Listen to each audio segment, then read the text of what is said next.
First பார்ட்டில் வந்து எனக்கு ஒரு கேர்ள் ஃப்ரெண்டு அதை பற்றி பேசியிருந்தோம். அதுக்கப்புறம் வந்து கேம் ஆஃப் ஹார்மோன்ஸ் அப்படின்னு சொல்லிட்டு செகண்ட் பார்ட்டு. அண்டு தேர்டு வந்து நம்ம சில ஒரு இன்விசிபிளாக சில விஷயங்கள்லாம் இருக்கும், நம்ம கண்ணுக்கு அவ்வளோவா படாது, இதெல்லாம் பெரிய விஷயம் கிடையாது அப்படின்ற மாதிரி நம்ம கடந்து போயிடுவோம். பட் இந்த விஷயங்கள் எல்லாமே வந்து உங்களோட பர் டேவோட எமோஷனல் டைனமிக்ஸை மாற்றிக்கிட்டே இருக்கும். ஒரு நாள் ஃபுல்லாக நம்மளுக்கு நிறைய அப்ஸ் அண்ட் டவுன்ஸ் இருக்குது எமோஷன்ஸில். அதில் வந்து நம்ம கண்ட்ரோல் இல்லாமல் சில விஷயங்கள்லாம் இருக்கும். திடீர்னு ஒரு மேனேஜர் கால் பண்ணி நம்மளை டாக்ஸிக்காக திட்டுவார், நம்மளுக்கு வந்து மூட் ஸ்பாயில் ஆகிடும். இல்லைனா ஒரு பேங்க்லேருந்து கால் பண்ணி இஎம்ஐ கட்டுங்கன்னுவாங்க, நம்மளுக்கு வந்து ஒரு கோவம் வரும், அடுத்து எலக்ட்ரிசிட்டி பில் வரும், சோகம் வரும். ஸோ அப்படின்னு சொல்லிட்டு நம்மளை எக்ஸ்டர்னலாக வந்து நம்ம எமோஷனலாக வந்து ரொம்ப ஈஸியாக வந்து நிறைய பேர் இந்த மாதிரி ட்ரிகர் பண்ணிட்டு போவாங்க. நம்மளுக்கு அது ஒரு வழியே கிடையாது. பட் இதை தாண்டி நம்ம கூடிய ரிலேஷன்ஷிப்பில் இருக்கிறவங்களும் இந்த வேலையை செஞ்சாங்க அப்படின்னு வச்சுக்கோங்களேன், how you gonna perform in life?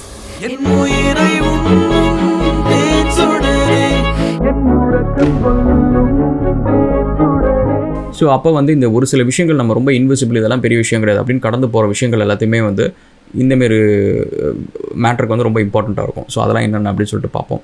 Welcome to Astragal and thank you for all the love and support. Videos நம்ம பிடிச்சிருந்துச்சு அப்படின்னா சப்ஸ்கிரைப் பண்ணுங்கள், ஃப்ரெண்ட்ஸ்லாம் ஷேர் பண்ணுங்கள். அண்ட் இந்த video sponsored by Expertiser Academy. இது வந்து ஒரு புது இனிஷியேட்டிவாக டெக் இன்ஃப்ளூயன்சர்ஸ்லாம் சேர்ந்து ஒரு சூப்பர்பான ஒரு கோர்ஸ் பண்ணியிருக்காங்க. அவங்க எல்லாருமே வந்து யூடியூப்பில் பெரிய இன்ஃப்ளூயன்சர்ஸாக இருக்காங்க. அண்ட் அதை போய் செக் பண்ணுங்கள். அந்த கோர்சஸ் எல்லாமே பயங்கர ஹைலி எஃபெக்டிவ். இது வரைக்கும் ஹண்ட்ரட்ஸ் ஆஃப் பீப்புள் வாங்கிட்டு எல்லாருமே நல்ல குட் ஃபீட்பேக் சொல்லியிருக்காங்க என்கிட்ட. ஸோ அதனால் அதை செக் பண்ணுங்கள். இப்போ வந்து அப்வொர்க்கை பற்றி ஒரு கம்ப்ளீட் சீரிஸ் நான் போட்டிருக்கேன். அப்வொர்க் வீடியோ போட்டதுக்கப்புறம் நிறைய பேர் ரெக்வஸ்ட் பண்ணாங்க. ஸோ அதனால் ஒரு complete series full Upwork training அதில் நான் போட போகிறேன். So check it out. So இப்போ இதில் வந்து ஃபஸ்ட் அண்ட் ஃபார்மோஸ்ட் திங் என்ன அப்படின்னு பார்த்தீங்கன்னு வச்சுக்கோங்களேன், grooming habits, cleanliness and civic sense. So இது மூணுமே வந்து ரொம்ப ரொம்ப இம்பார்ட்டண்ட். ஏன் இம்பார்ட்டண்ட், அதாவது உங்களுக்கு நீங்கள் அதெல்லாம் ஃபாலோ பண்ணுவீங்க அப்படின்னு வச்சுக்கோங்களேன். இது இல்லாதவங்க கூட வந்தீங்கன்னா கண்டிப்பாக வந்து உங்களுக்கு வந்து ஆன் அ டெய்லி பேசிஸில் வந்து டாய்லெட்டை சுத்தமாக வச்சுக்கிறதா இருக்கட்டும், கிச்சனாக இருக்கட்டும், நிறைய விஷயத்தில் வந்து you will have conflict. So அது வந்து இட்ஸ் அன்னெசரி. அண்ட் உங்களையும் மாற்ற முடியாது, அவங்களையும் மாற்ற முடியாது. It is gonna be very tough. So அதனால் அந்த ஒரு விஷயத்தை நீங்கள் பாருங்கள். க்ரூமிங் ஹேபிட்ஸ்ன்றது வந்து நம்ம இனிஷியல் ஃபேஸ் ஆஃப் த ரிலேஷன்ஷிப்பில் பார்த்தீங்கன்னு வச்சுக்கோங்களேன், அந்த ஹேபிட் இல்லாதவங்க கூட பார்த்திங்கன்னா புதுசாக ட்ரெஸ் எடுக்கிறதா இருக்கட்டும், டியோட்ரண்ட் வாங்குறதா இருக்கட்டும், இல்லை வந்து தலையை போய் முடி கட் பண்ணிட்டு வரதா இருக்கட்டும், இதெல்லாம் பண்ணுவாங்க. ஸோ அந்த ஃபேஸை விட்டுட்டு அதுக்கப்புறம் ஒரு ஃபேஸ் இருக்கும். ஓகே, ரிலேஷன்ஷிப் தான் சாலிடாக போயிட்டுருக்கு, இனிமேல் எதுக்கு அப்படின்னு சொல்லிட்டு டியோட்ரண்ட் போட மாட்டாங்க, குளிக்க மாட்டாங்க, நகம் கட் பண்ண மாட்டாங்க, நகம் கடிப்பாங்க, அண்ட் ஹெல்த்தியான ஃபுட் சாப்பிட மாட்டாங்க, அவங்கள வந்து ஃபிட்டாக வச்சுக்கணும்னு நினைக்க மாட்டாங்க. அதுக்கு முன்னே நல்லா ஃபிட்டாக இருந்திருப்பாங்க. பட் இந்தமாரி ஒரு சில விஷயங்கள்லாம் வந்து நம்ம அதுக்கப்புறம் ரிலேஷன்ஷிப்ஸ் கொஞ்சம் நாள் போனதுக்கப்புறம் இதெல்லாம் நம்ம கண்டுக்க மாட்டோம், இதை ஒரு பெரிய விஷயமா எடுத்துக்க மாட்டோம். அது ஓகே தானே அப்படின்ற மாதிரி நம்ம அப்பப்போ சொல்லுவோம். நம்மளுக்கு அப்பப்போ சம்டைம்ஸ் இரிட்டேட்டிங்காக இருக்கும், கான்ஃப்ளிக்ட் வரும். பட் கூடவே இருக்கிறது இல்லை, கூடவே இருந்தால் தானே இது டெய்லி டே டு டே பேசிஸில் நம்ம ஒரு பிரச்சனையாக பார்க்க போகிறோம் அப்படின்ட்டு நம்ம அதை கவனிக்க மாட்டோம். பட் ப்ராப்ளம் என்ன அப்படின்னா வந்து கூடவே இருக்கிறப்ப இந்த ஒரு சில விஷயங்கள்லாம் வந்து ஆல்மோஸ்ட் டெய்லி பேசிஸில் அட்லீஸ்ட் ஒரு 6-7 சண்டைக்கு வந்து ஒரு ஃபவுண்டேஷனை போடும். அண்ட் நெக்ஸ்ட்டு வந்து கிளீன்லினஸ் வந்து ரொம்ப சிம்பிள் கேஸ். நீங்கள் யாரை கல்யாணம் பண்ணுறீங்களோ அவங்க வீட்டுக்கு போயிட்டு அவங்க பெட்ரூம் எப்படி வச்சுருக்கிறாங்க அதெல்லாம் கூட விட்டுருங்க, அவங்களோட ரெஸ்ட் ரூமும் கிச்சனும் எப்படி வச்சுருக்கிறாங்க அப்படின்னு சொல்லிட்டு பாருங்கள். ஸோ கிச்சனில் இருக்கிற சாமானை வந்து இது நான் வந்து ஒரு சின்ன எக்ஸாம்பிள் நான் சொல்கிறேன். டாமினோஸில் வந்து I think 4 point 5 point checklist தான் ஒன்று இருக்குது. ஒவ்வொரு டவ் பிளேட்டையும் வந்து கழுவுறப்ப அதில் எட்ஜில் கூட வந்து அந்த பழைய பிசிறு இருக்கக்கூடாது, டவ்வோட பிசிறு இருக்கக்கூடாது. ஸோ அந்தளவுக்கு க்ளீனாக கழுவணும். அது எதுக்குன்னா கிளீன்லினஸ்க்கு அப்படின்ற ஒரு விஷயம். இது வந்து என்ன ஆகும்னு பார்த்தீங்கன்னு வச்சுக்கோங்களேன், ஒரு சின்ன விஷயந்தான். நிறைய பேர் வீட்டில் வந்து அந்த பாத்திரம் எவர் சில்வர் பாத்திரம்லாம் இருக்கும். அந்த பாத்திரத்துக்கு நடுவில் கேப்பில் அந்த இடத்துலலாம் பார்த்திங்கன்னா கருப்பாக கரை பறைஞ்சிருக்கும். அது ஒன்றும் கிடையாது, அந்த இடத்துல வந்து நம்ம ஸ்க்ரப் வச்சு தேய்க்கல. ஸோ அது அந்தளவுக்கு வந்து நம்ம ஒரு பெரிய விஷயமாக பார்க்கலாம். ஆனால் சில பேர் வீட்டுக்கு நீங்கள் போனீங்கன்னா பாத்திரம்லாம் வந்து அந்த ஒரு இடத்துலலாம் க்ளீனாக இருக்கும். ஏன்னா அந்த இடத்துல அவங்க மெனக்கிட்டு அதை பண்ணியிருக்கிறாங்க. ஸோ இது பேசிக்காக வந்து என்னென்ன டிஃப்ரென்ஸ் என்னென்னா கிளீனஸ். ஸோ இதெல்லாம் நீங்கள் வந்து அவங்க கூட நீங்கள் பழகிறப்ப இந்தமாரி போகிறப்ப இந்த விஷயத்தெல்லாம் செக் பண்ணுங்கள். ஏன்னா நாளைக்கு உங்கள் வீடு ஃப்யூச்சரில் இப்படி தான் இருக்கும், அங்கே என்ன இருக்குதோ அதே தான் ஃப்யூச்சரில் இருக்கும். அண்ட் நெக்ஸ்ட்டு வந்து சிவிக் சென்ஸ். ஸோ வெளியில் இதுக்கு வந்து கோபுர வாசல் அப்படின்ட்டு ஒரு படம், அதில் சுஹாசினி கேரக்டர் இருக்கும், அருக்கானின்னு ஒரு கேரக்டர் இருக்கும். எனக்கு அந்த படம் வந்து அப்போ சின்ன வயசில் பார்க்குறப்ப எனக்கு வந்து இரிட்டேட் ஆகும். அதில் என்னென்னு வச்சுக்கோங்களேன், அந்த படத்தில் வந்து ஒரு செல்ஃப் பிட்டி கேரக்டர் மாரி காட்டுவாங்க. இந்தமாரி அது வந்து கிராமத்தில் அந்த பொண்ணு வந்துச்சு, அந்த பொண்ணு வந்து ஒரு விஷயம் புரியாது தெரியாது, வெளியில் போகிறப்ப வந்து கத்தும் பிஹேவ் பண்ணும், இந்தமாரிலாம் இருக்கும். மோகனுக்கு வந்து ரொம்ப இன்சல்ட்டிங்காக இருக்கும். அதனால் அது வந்து என் ஒய்ஃப் அப்படின்னு சொல்லவே மாட்டான், வேலைக்காரன்னு சொல்லிடுவான். இந்தமாரி ஒரு கதை இருக்கும். அந்த படம் பார்க்குறப்ப வந்து ஜென்ரலாக வந்து அந்த கேரக்டர் மேலே வந்து எல்லாத்துக்கும் ஒரு பரிதாபம் வரும். அதுக்கப்புறம் அவன் வந்து பயங்கர மாடர்ன் ஆகிடுவா, அண்ட் அழகாக முடியெல்லாம் வந்து ஸ்ட்ரைட்டன் பண்ணிப்பா, அந்தமாரி விஷயங்கள்லாம் நடக்கும். அதுக்கப்புறம் வந்து வேறு ஸ்டோரின்னு வச்சுக்கோங்க. பட் என்னென்னு வச்சுக்கோங்களேன், அந்த படத்தோட கதைப்படி வந்து அந்த ஃபஸ்ட்டு இருக்கிற கேரக்டர் மேலே வந்து எல்லாத்துக்கும் ஒரு பரிதாபம் வரும். பட் அது வேறு ஒரு கேரக்டர் இருக்கிறதுனால நம்மளுக்கு பரிதாபம் வருது. ஓகேவா? இது நம்ம கூட இருந்தாங்க வச்சுக்கோங்க, நம்மளும் மோகன் மாதிரி இரிட்டேட் ஆக தான் செய்வோம். ஸோ அதனால் இதெல்லாம் வந்து ரொம்ப சாதாரண விஷயங்க. சிவிக் சென்ஸ்லாம் வந்து கற்றுக்கிறது ரொம்ப சாதாரண விஷயம். இது வந்து மேக்ஸோ ஃபிசிக்ஸோ கெமிஸ்ட்ரியோ கிடையாது. ஒரு மனுஷன் சாப்பிட்றான், ஒரு மனுஷன் எப்படி பிஹேவ் பண்ணுறான், குப்பையை எடுத்தானா குப்பை தொட்டியில் போடுறான், அண்ட் வெளியில் போனான்னா வந்து சத்தமாக கத்தாமல். இன்றைக்கி நீங்கள் வந்து இந்தியாவுக்கு வர ஒரு தனியாக ஒரு வீடியோ நான் பண்ணியிருந்தேன். அது நார்த் இந்தியன்ஸே இந்தியாவுக்கு ஹேட்டு கொண்டு வராங்க அப்படின்னு சொல்லிட்டு. அதுக்கு 100ல் ஆல்மோஸ்ட் லைக் ஒரு 90%, லெட்ஸ் கீப் இட் 90% ஒரு சேஃபர் சைடில் 90% வந்து யார் பொறுப்பு அப்படின்னு பார்த்தீங்கன்னா நார்த் இந்தியன்ஸ் தான். அதுக்கு அவங்க வந்து மெயினாக பண்ணுற தப்பு என்ன அப்படின்னு பார்த்தீங்கன்னு வச்சுக்கோங்களேன், இந்த சிவிக் சென்ஸில் தான் கோட்டை விடுறது. அப்படியே கத்துறது, மியூசிக்கை லவுடாக வைக்கிறது, அண்ட் மற்றவங்கள பற்றி கவலையப்படுறதில்ல, குப்பையை போடுறது, இந்தமாரி விஷயங்கள்லாம். ஸோ நீங்கள் ஒரு பார்ட்னர் உங்கள் கூட பழகுறீங்க அப்படின்னு வச்சுக்கோங்களேன், இந்த சிவிக் சென்ஸ் இருக்கா அப்படின்னு சொல்லிட்டு நீங்கள் பார்த்துக்கோங்க. ஏன்னா நாளைக்கு வந்து இன்றைக்கி நீங்கள் வேணால் வந்து வாரத்தில் ஒரு நாள் மீட் பண்ணலாம், 2 நாள் மீட் பண்ணலாம். அப்போ நீங்கள் வாரம் ஃபுல்லாக அவங்க கூட தான் இருப்பீங்க. டெய்லியும் படத்துக்கு போவீங்க, வெளியில் போய்ட்டு வருவீங்க, ஃப்ரெண்ட்ஸ் வீட்டுக்கு போவீங்க, ஒரு ரிலேட்டிவ் வீட்டுக்கு போவீங்க. ஸோ அங்கே எல்லா இடத்துலையும் வந்து ஏதாவது ஒரு விஷயம் வந்து அவங்களுக்கு இதனால் ஒரு கான்ஃப்ளிக்ட்டோ இதனால் ஒரு சண்டையோ வர்றது வந்து it is not Worth it. And so next வந்து டிபெண்டன்சி. இந்த லெவல் ஆஃப் டிபெண்டன்சின்ற ஒரு விஷயம் இருக்குது கைஸ். அதாவது உங்களை வந்து 100% அவங்க டிபெண்ட் பண்ணுறாங்க அப்படின்னு வச்சுக்கோங்களேன். நாளைக்கு உங்களுக்கு ஏதாவது ஒன்று அப்படின்னு வச்சுக்கோங்களேன், then she will be helpless. So அதுக்கு நீங்கள் வந்து ஒரு ஆக்ஷன் பிளான் இருக்கணும். ஸோ நீங்கள் ஃபஸ்ட்டே வந்து ஓகே இவங்க வந்து 100% நம்மளை டிபெண்ட் பண்ண போகிறாங்க அப்படின்றப்ப அதை நீங்கள் தெளிவாக பேசிக்கணும். ஸோ சரி, இப்போ நீ என்னை டிபெண்ட் பண்ணியிருக்கிற, நீ வந்து ஹவுஸ் ஒய்ஃபாக இருக்குன்னு முடிவு பண்ணிட்ட, பட் நாளைக்கே எனக்கு வந்து உடம்பு சரியில்லாமல் போயிடுச்சு, நான் வேலை செய்ய முடியல, நம்மளுக்கு இன்கம் வேணும் அப்படின்னா நீ என்ன பண்ணுவ? அப்போ நீ திடீர்னு போய்ட்டு உனக்கு வேலை கிடைக்குமா? அப்போ திடீர்னு போய் உனக்கு வேலை செய்ய முடியுமா? ஸோ அதனால் வந்து ஒரு லெவல் ஆஃப் டிபெண்டன்சி ஒரு அளவுக்கு வரைக்கும் ஓகே. வீட்டில் வந்து திடீர்னு ஒரு பிரச்சனை ஏதோ ஒன்று நம்ம வந்து எடுத்து வைக்கணும், அதை எடுத்து வைக்கணும், ஏதாவது ஒன்று சின்ன சின்ன விஷயங்கள் அதெல்லாம் ஓகே. பட் லைஃபுக்கு வந்து she should know to at least help her own self. So அதனால் வந்து இப்போ இருக்கிற ஏஜுக்கு வந்து 100% உங்களை டிபெண்ட் பண்ணி வராங்க அப்படின்னு வச்சுக்கோங்களேன், it is a risk factor. So அதுக்காக நம்ம வந்து அவங்க வந்து பயங்கர பெருசாக அச்சீவ் பண்ணணும், நிறைய ஏர்ன் பண்ணணும் அப்படின்ற அவசியம் இல்லை. பட் அட்லீஸ்ட் வந்து she should have the confidence. ஒரு கான்ஃபிடென்ஸ் இருக்கணும், ஒரு எஜுகேஷன் இருக்கும், அண்ட் தைரியமாக போய் பேசணும், இந்தமாரி விஷயங்கள்லாம் இருக்கணும் கைஸ். எல்லாத்துக்கும் உங்களே டிபெண்ட் பண்ணிட்டுருக்குறாங்க அப்படின்னு வச்சுக்கோங்களேன். இன்றைக்கி வந்து பார்க்குறதுக்கு வந்து அப்படியே மேஸ்குலோனா அப்படிலாம் தோணும், பட் நாளைக்கு வந்து ப்ராக்டிக்கலாக அது உதவ போகிறது கிடையாது. அண்டு நெக்ஸ்ட்டு வந்து யாரை ஹேண்டில் பண்ணுறா அப்படின்றத பாருங்கள். சம்டைம்ஸ் வந்து நீங்கள் வாழ்க்கையில் 1008 பிரச்சனையை ஹேண்டில் பண்ணிட்டு வீட்லேயும் வந்து ஓகே இன்றைக்கி வந்து இந்த பிரச்சனை வராமல் இருக்கிறதுக்கு நான் என்ன பண்ணணும், என்ன பண்ணக்கூடாது இப்படின்னு சொல்லிட்டு நீங்கள் கான்ஷியஸாக யோசிச்சுட்டு உட்காந்துட்டு இதை பேசியிருக்கக்கூடாது, இதை பேசியிருக்கணும், இப்படிலாம் உட்காந்துட்டு இருந்துன்னு வச்சுக்கோங்களேன், லைஃப் வந்து வில் பி ஹெல்ப். ஸோ அதான் அந்த வந்து டாஸ்மார்க்கில் யாரெல்லாம் பொண்டாட்டித்தில் தாங்காமல் குடிக்க வந்தீங்க அப்படின்னு சொல்லிட்டு எல்லாம் கைத்துக்குவாங்க பார்த்தீங்களா. தட்ஸ் பேசிக்லி ஏன் வந்து இன்றைக்கி வந்து மேரேஜ்ன்ட்டு அது ஒரு ஜோக்காக ஒரு நிறைய பேர் சொல்கிறாங்க அப்படின்னு பார்த்தீங்கன்னா, இதை வீட்டில் போய் அவங்கள யார்ட்டையும் சொல்ல முடியாது. ஸோ வீட்டில் போய்ட்டு எனக்கு நீ டார்ச்சர் பண்ணுற அப்படின்னு சொல்ல முடியாது. ஸோ வெளியில் வந்து சொல்லிட்டுருக்குறாங்க. ஸோ அந்த மாதிரி வந்து நீங்கள் அவங்கள ஹேண்டில் பண்ணுறது உங்களோட வேலையை நீங்கள் வச்சுக்காதீங்க. அது நீங்கள் ரிலேஷன்ஷிப்பை ஆரம்பிக்கிறப்பே உங்களுக்கு நல்லா தெரிஞ்சிடும். ஸோ நீங்கள் வந்து அவங்க ஒவ்வொருத்தரையும் எமோஷன் ஆனதுக்கப்புறம் நீங்கள் வந்து அவங்கள்ட்ட சாரி கேட்குறது, நீங்கள் வந்து அவங்கள வந்து தாஜா பண்ணுறது, இந்த வேலையெல்லாம் வந்து இன்றைக்கி நீங்கள் ஆரம்பிச்சிங்க அப்படின்னா எல்லா விஷயத்துக்கும் அதை செய்வாங்க. என்னை வெளில கூப்பிட்டு போகிறேன், நான் கோச்சிக்கிறேன், இந்த ஐயோ அந்த விஷயத்துக்கு வரேன் அடுத்தது. ஸோ எஸ்பெஷலி இதில் ஹையர் எண்டு நான் எப்போவுமே வந்து இந்த மக்களை நான் பொறுத்துக்கவே முடியாது, எனக்கு ரொம்ப டென்ஷன் ஆகும், இரிட்டேட் ஆகும். எது அப்படின்னு பார்த்தீங்கன்னா, இந்த மோடி வச்சுக்கிறேன். என் வீட்டில் வந்து அந்த கான்செப்ட் நான் விடவே மாட்டேன். ஏதாவது ஒரு சண்டைனா அதை நான் போய் பேசி எனக்கு சால்வ் பண்ணிடணும். அதை பண்ணிவிட்டு அடுத்த நிமிஷம் மூவ் ஆகணும். நான் வந்து எங்கள் அம்மா கிட்ட, எங்கள் சித்தி கிட்டக்க, என் ஒய்ஃப் கிட்டக்க, யாராக இருந்தாலும் சரி, நான் முதல்ல போய் நான் பேசுகிறது என்னென்னா, ப்ராக்டிக்கலாக யோசி, இப்போ என்ன பிரச்சனை, இதுக்கு என்ன ப்ராப்ளம் சால்வ் பண்ணு. இதை உட்காந்து திரும்ப அதே யோசிச்சுட்டு இவ்வளோ பெரிய பிரச்சனைலாம் கிடையாது. லைஃப் வந்து மூவ் ஆன் பண்ணிட்டு போயிட்டே இருக்கணும். அந்த பிரச்சனை நடந்தது நேத்திக்கோ முந்தினாலோ, இதை வந்து நாளைக்கு நாளான்னைக்கு எடுத்துகிட்டு போகிறதுக்கு அந்த பிரச்சனைக்கும் எதுக்கு இவ்வளோ டைம் வேஸ்ட் பண்ணணும் அப்படின்னு சொல்லிட்டு இதை நான் வந்து இதுக்கு வந்து நான் அவ்வளோ இம்பார்ட்டன்ஸ் கொடுப்பேன். ஆக்சுவலி கைஸ் சீரியஸாக எனக்கு வந்து ஒரு சில விஷயங்கள்லாம் வந்து ஃபஸ்ட்லேருந்து என் மேரேஜ் ஆனதுலேருந்து இப்போ வரைக்குமே சர்டன் திங்ஸில் வந்து நான் ரொம்ப ப்ரிசைஸாக இருப்பேன். அதில் அப்படியே என்னை வந்து அவங்க நான் இப்படி தான் அப்படின்றத வந்து 100% சொல்லுவாங்க.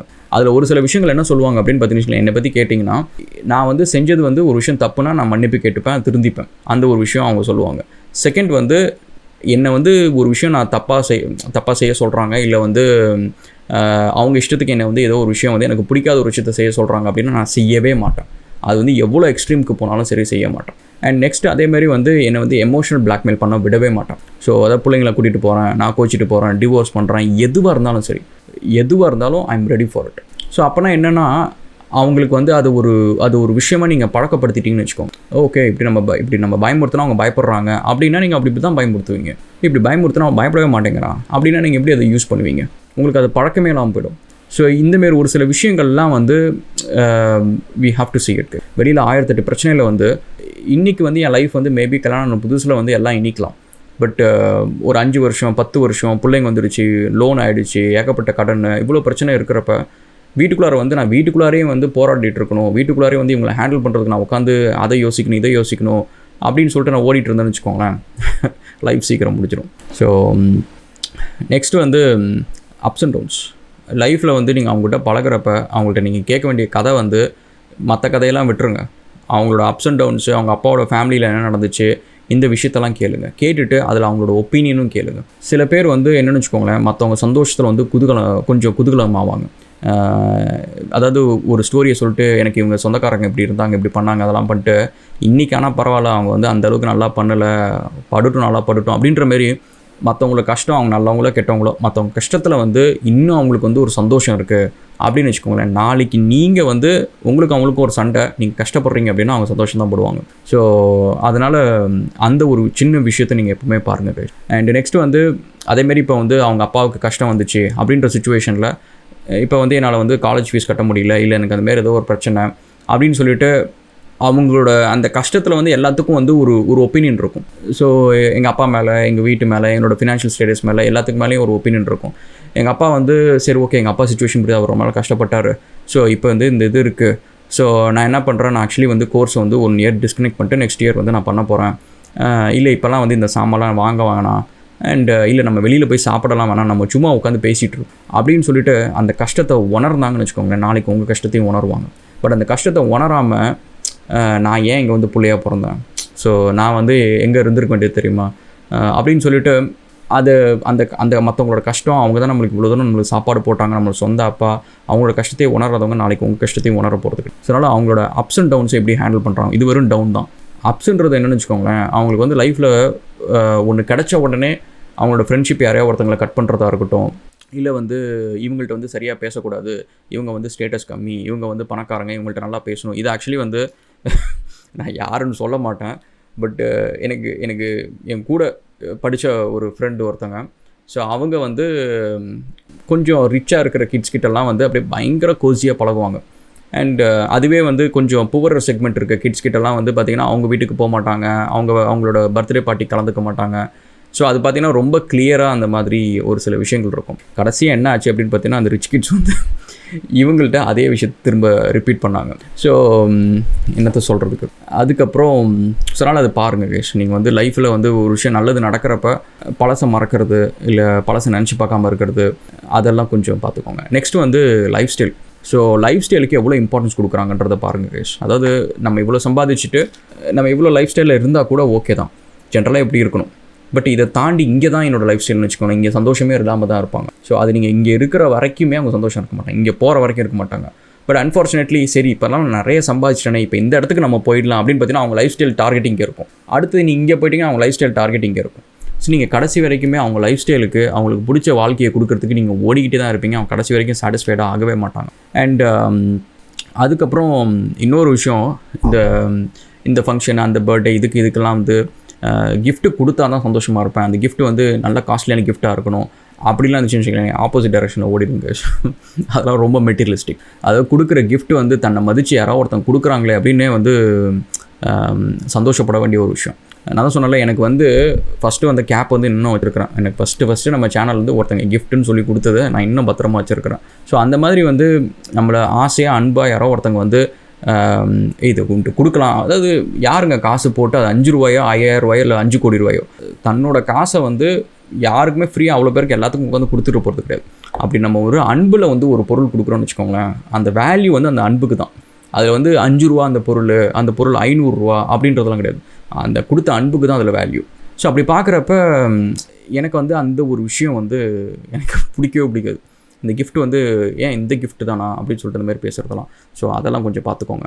அண்ட் நெக்ஸ்ட்டு வந்து உங்களுக்கு சப்போர்ட்டிவாக இருக்கிறாங்களா அப்படின்றத பாருங்கள் வேஷ். அந்த சப்போர்ட்டிவ் அப்படின்றது வந்து உங்களோட ஃபீலிங் தெரிஞ்சு உங்கள் கூட நின்று சரி இரு நம்ம பேசுவோம், இது சரி பண்ணிடலாம், கவலைப்படாத அப்படின்னு சொல்லிட்டு அதில் அவங்களோட இன்டென்ஷன் ட்ரூவாக இருக்குதான்னு பாருங்கள். சில பேர் வந்து சும்மா பேசணுமேன்னு சொல்லிட்டு சொல்லுவாங்க, சரி இவ்வளோ நேரம் மட்டும் பேசிடுவோம் சரின்ட்டு ஏதோ ஒன்று சொல்லிட்டு போவோமே, ஆறுதலுக்காக சொல்லுவோமே அப்படின்ற மாரி இல்லாமல் ஜென்யூனாக வந்து அவங்களுக்கு வந்து அந்த ப்ராப்ளத்தை வந்து உங்கள் கூட ஹேண்டில் பண்ணும்.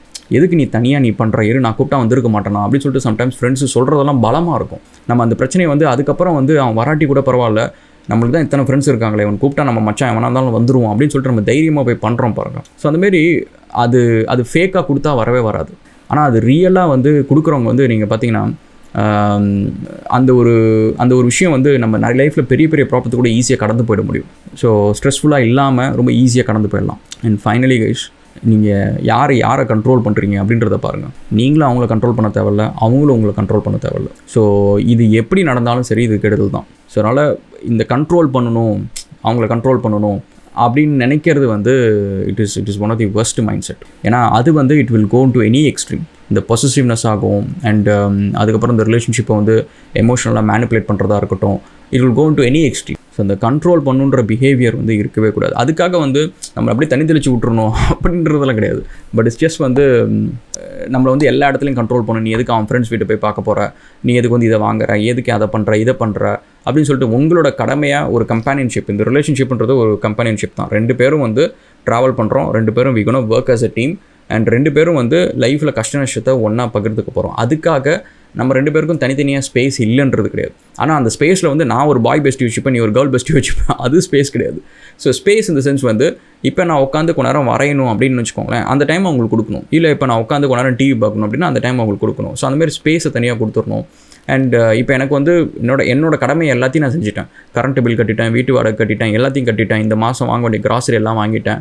எனக்கு வந்து ஒரு டிஷர்ட் பார்த்தேன், எனக்கு வாங்கணும்னு ஆசையாக இருக்குது, அதை நான் வாங்கினேன் அப்படின்னா அதை நீங்கள் வந்து ஒரு ஜஸ்டிஃபை பண்ணணும். அதை நீங்கள் வந்து வாங்கினது வந்து எனக்கு நான் ஆசையாக ஒரு பொருள் வாங்கினதுக்கு நான் எதுக்கு வந்து ஜஸ்டிஃபை பண்ணணும் அப்படின்றத உங்களுக்கு தோண வைக்கிற மாதிரி ஃப்யூச்சர் ஆகிடக்கூடாது. ஸோ அதனால் நீங்களும் அவங்கள கண்ட்ரோல் பண்ணாதீங்க, அவங்களும் உங்களை கண்ட்ரோல் பண்ணக்கூடாது. அதை பார்த்துக்கோங்க. நீங்களாக இருக்கிறீங்களான்னு பார்த்துக்கோங்க பேசு. அதாவது எனக்கு வந்து சில பேர்லாம் வந்து ரொம்ப வீரவாசமாக பேசுவானுங்க. ஆனால் பார்த்தீங்கன்னா கடைசியாக வந்து பொண்டாட்டியை சமாளிக்கிறதுக்கு சிம்பிளாக தான் மாறி ஆகணும். அந்தமாரி சுச்சுவேஷனில் சில பேர் இருப்பாங்க. ஸோ அந்தமாரி இல்லாமல் நீங்களாக இருக்கிறீங்களா ஒரு ரிலேஷன்ஷிப்பில் அப்படின்றத பாருங்கள். ஸோ அது இல்லைன்னா அந்த ரிலேஷன்ஷிப்புக்கு நீங்கள் உள்ளார போனதுக்கு அர்த்தமே இல்லை. உங்களுக்கு நீங்கள் தொலைச்சிட்டு உள்ளார போகிறதுக்கு எதுக்கு போகணும்? Okay, so think about it. So இது ஓகே, ஐ திங்க் இதான் ஃபைனல் பார்ட். அது ஸோ மீண்டும் இன்னொரு டாப்பிக்கில் சந்திப்போம். And thank you so much.